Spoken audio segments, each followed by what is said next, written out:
As long as I can remember, my family has been involved in church, like there every Sunday, there every Wednesday.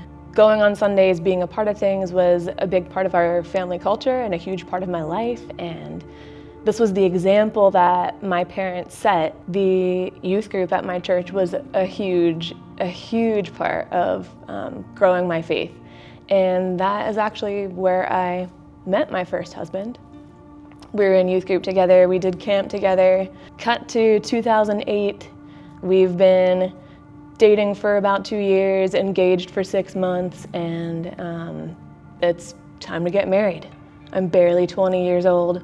We were just wrapped up in this church culture of, you court and you check all the boxes. Soon you realize that checklist, that's not really enough to hold things together.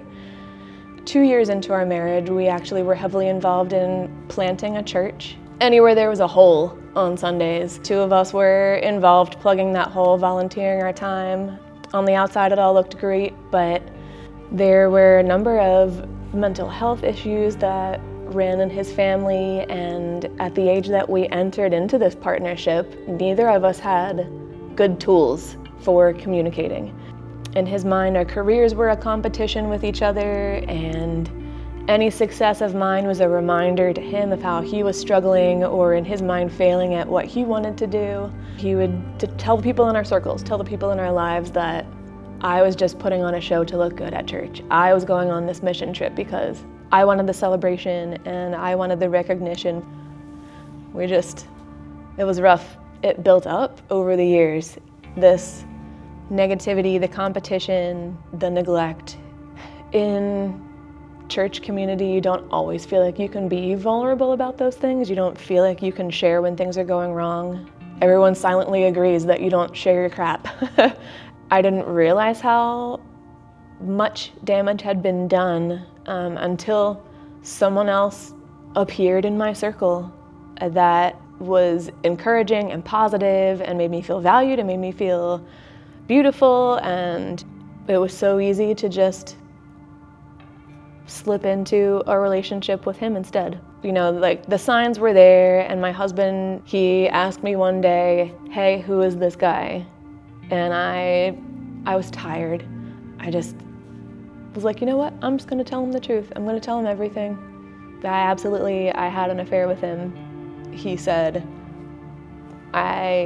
"Get out, I need you to leave." And so I said, okay, and I packed my stuff in my car. After the divorce, I met someone new, started dating him.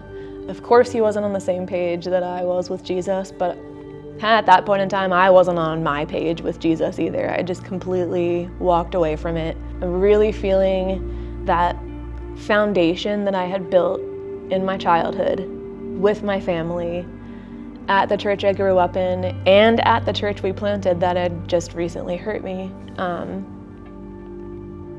I couldn't get rid of any of that, and I knew that I needed to go back. I needed to find a church somewhere.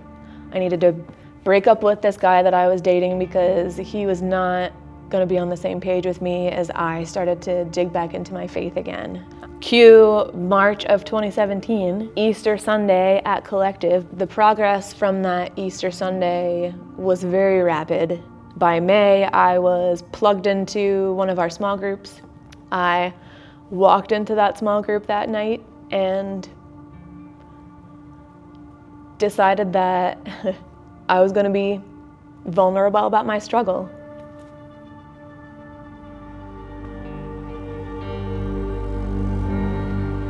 Instead of hiding the problem, which completely isolated me in my first marriage at that first church, I shared that I was in a living situation I shouldn't be in. I knew things needed to look different, and I was willing to be homeless rather than stay in that situation.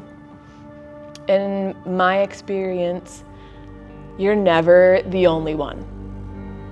And it's so freeing, especially if you've got that one thing that you've been holding on to.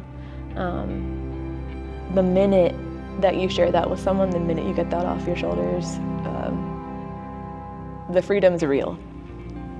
The recovery that I had from all the hurt started by being vulnerable in a room of people that I barely knew and trusting them to be there for me, because that's what the church is supposed to do.